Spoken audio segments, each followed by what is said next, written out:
आज सभी पार्टी के एमपीज और फ्लोर लीडर्स हमारी जो डिमांड जेपीसी का था और है, उस डिमांड को लेकर हम सभी लोग आज फिर एक बार यहाँ विजय चौक पे प्रदर्शन कर रहे हैं।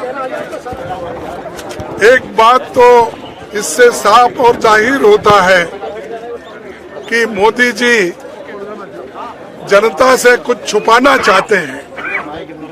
हालांकि नीरव मोदी, चौकसी, ललित मोदी, मल्ल्या ऐसे लोग करोड़ों, हजारों करोड़ रुपए सरकार से लूट के बाहर चले गए, लेकिन उनके बारे में मोदी जी मुंह नहीं खोल रहे हैं और हमेशा दूसरों को टीका करने में वो बहुत अच्छा समझते हैं। आज मैंने बीजेपी का एक कमेंट सुना कि कांग्रेस और अपोजिशन के लोग बैकवर्ड क्लास के खिलाफ बात कर रहे हैं। अरे भाई, बैकवर्ड क्लास जो चोरी करके भाग गए वो बैकवर्ड क्लास के हैं? बताओ मेरे को कोई बैकवर्ड क्लास का आदमी हजारों करोड़ लेके चले गया, घपला किया और 12 लाख 2.5 साल में अगर किसी ने कमाया है तो अदानी ने कमाया है। वो कमाने के लिए अगर कोई मदद किया है तो मोदी जी ने किया है।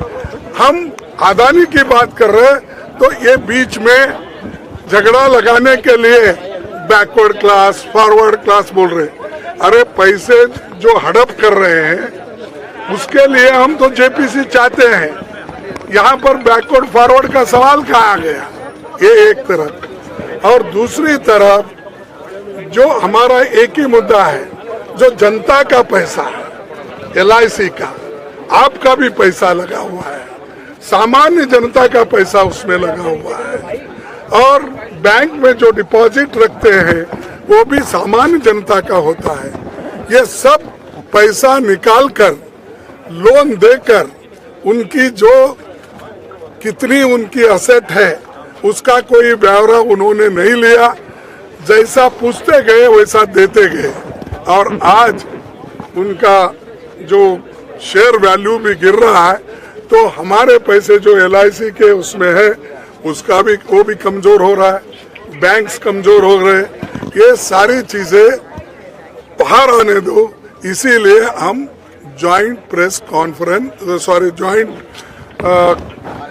पार्लियामेंट्री कमेटी चाहते हैं, और इसी मुद्दे पे हम लड़ रहे हैं 4 महीने से, लेकिन सरकार सुनना नहीं चाहती। उनको क्या दिक्कत है? क्योंकि जेपीसी में तो उनके मेंबर ज्यादा होते हैं, उनका तो 2/3 मेजॉरिटी है। इसके बावजूद वो डर रहे हैं। क्यों? इसीलिए डर रहे हैं कुछ गलती है, दाल में काला है, तो इसीलिए वो डर रहे हैं। और हम ये लड़ते रहेंगे, एकजुट होकर लड़ रहे हैं, आगे भी लड़ते रहेंगे। उसके अलावा राहुल गांधी जी जो सच बोल रहे हैं और उन्होंने पार्लियामेंट में अपनी बात को सच्चाई से रखी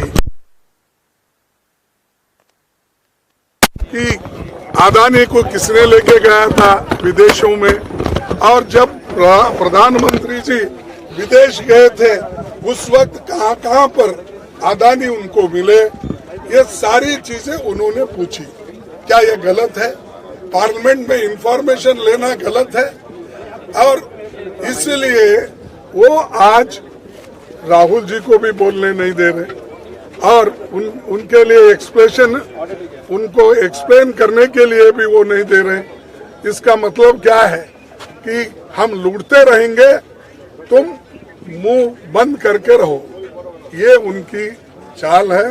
और अब आज भी कोशिश की राहुल गांधी जी बोलने के लिए, उन्होंने चिट्ठी लिखी थी और 3 दिन पहले भी उन्होंने चिट्ठी लिखी थी कि मुझे बोलने के लिए आप परमिशन दीजिए।